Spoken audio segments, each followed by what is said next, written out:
అందరికీ నమస్కారం.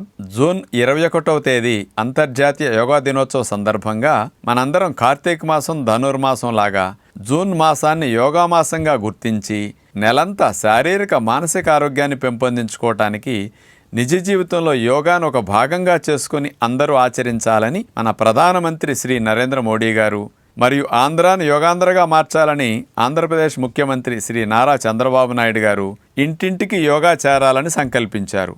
ఇందులో భాగంగా ఇంటింటికి యోగా కార్యక్రమానికి మీ అందరికీ స్వాగతం. ఈరోజు బద్ధకోణాసన్ విశేషత తెలుసుకుందాం. బటర్ఫ్లై ఎక్సర్సైజ్ అంటే మీ అందరికీ గుర్తొచ్చింది కదా, దాని పేరే బద్ధకోణాసన్. ఇది హిప్ జాయింట్ ఫ్లెక్సిబిలిటీకి చాలా బాగా ఉపయోగపడుతుంది.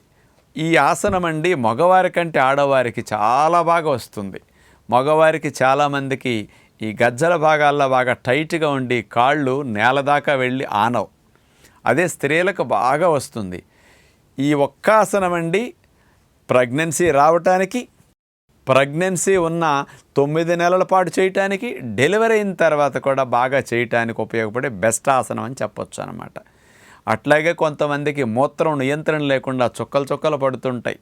అలాంటి వారికి, కొంతమందికి గర్భాశయం కిందకి జారుతుంది, అలాంటి వారికి జారకుండాను దాన్ని బిగిసేటట్టు చేయటానికి, గర్భాశయ వాపు వచ్చిన వారికి వాపు తగ్గటానికి, మగవారికి ప్రోస్టేట్ గ్రంథి వాపు వచ్చి కూడా మూత్రం సరిగా రాకుండా ఇబ్బంది అవుతున్నదంటే అలాంటి వారికి ప్రోస్టేట్ గ్రంథి వాపు ఇంకా పెరగకుండా మూత్రం బాగా వచ్చేటట్టు చేయటానికి, ముఖ్యంగా పొత్తి కడుపు భాగాన్ని ఆ కండరాల్ని బలోపేతం చేయటానికి, తొంటి భాగంలో ఉండే హిప్ జాయింట్ని అంతా కూడా ఫ్లెక్సిబిలిటీతో ఫ్రీ చేయటానికి బద్ధకోణాసన ఇన్ని రకాల లాభాలను ఇవ్వటానికి, అన్ని వయసుల వారు, అన్ని రకాల నొప్పులు బాధలు ఉన్నవారు కూడా సులభంగా చేయగలిగే బద్ధకోణాసన చూద్దాం. ఇప్పుడు ఈ ఆసనం సులభంగా రావాలి అంటే ఆసనం చేయటానికి ముందుగా ఒక వ్యాయామం చేస్తే మంచిది.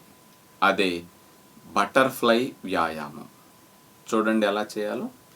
చేతు వేళ్లతో 2 కాళ్ళ బొటన వేళ్ళ భాగాన్ని పట్టుకుని మోకాళ్ళ దగ్గర నుంచి కాళ్ళను మడిచి 2 అరిపాదాలు కలిపి నమస్కార ముద్రలో పెట్టేసి గజ్జల భాగానికి మన కాళ్ళ మడం భాగం ఆనేటట్టుగా లాక్కుంటాం.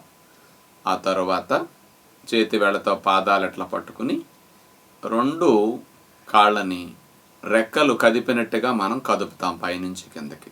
బటర్ఫ్లై ఎట్లా కదుపుతుంది రెక్కల్ని, ఆ విధముగా మన కాళ్ళను కదుపుతున్నాం కాబట్టి రెక్కల వలె ఈ ఎక్సర్సైజ్ని బటర్ఫ్లై ఎక్సర్సైజ్ అంటారు. ఇలా చేయటం వల్ల హిప్ జాయింట్ కానీ, థై మజిల్స్ కానీ, పెల్విక్ మజిల్స్ ఇవన్నీ ఫ్రీ అవుతాయి. దీనివల్ల బద్ధకోణాసన సులభంగా వస్తుందన్నమాట. ఇలా చేసిన తర్వాత ఏం లేదు, ఇట్లా 10-15 సార్లు 20 సార్లు చేస్తే ఫ్రీ అయిపోతుంది. ఆ తర్వాత ఇప్పుడు కాళ్ళను అలాగే పెట్టేసి ఉంచేసి చేతులు ఆ రకంగా ఫోల్డ్ చేస్తాం. గాలిని వదిలేస్తూ తలని, ఛాతీ భాగాన్ని నేలకు దగ్గరగా వచ్చేటట్టు మనం వంచవలసి ఉంటుంది. ఇప్పుడు చూడండి, గెడ్డం అట్లా నేల కానేటట్లు మనం వంచాలి. ఇది బాగా ఫ్లెక్సిబిలిటీ ఉంటే ఇలా వంగుతుంది. మరి ఇలా కష్టంగా ఉందన్నప్పుడు మాడు భాగం నేల కానిచ్చినా కొంత సరిపోతుంది అన్నమాట. పూర్తిగా గెడ్డం భాగం అవకాశం ఉంటే ఛాతీ భాగం కూడా ఆ చేతుల భాగానికి, కాళ్ళ భాగానికి తగిలేటట్టుగా మనం వంగవలసి ఉంటుంది. అలా పూర్తిగా వంగినప్పుడు ఈ ఆసనం వేసిన స్థితిలో మనకి గర్భాశయానికి ఇరువైపులా ఉండే ఓవరీస్లో రక్త ప్రసరణ పెరగటం కానీ, వాటికి మంచిగా మసాజ్ చేసినట్లు అవుతుంది. ఆ భాగాల్లో వచ్చిన కాస్త ఓవరీస్లో బుడగలకి ఈ ఆసనాలు కాస్త కరగటానికి, మళ్ళీ రాకుండా ఉండటానికి ఉపయోగపడతాయి అన్నమాట.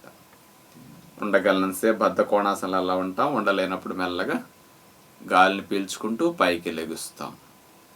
చూశారు కదా, సీతాకోక చిలుక రెక్కలు ఊపినట్టుగా మనం కాళ్ళని ఊపినప్పుడు అలాగే ఉంది కదా, అందుకని ఆ పేరు పెట్టారనమాట.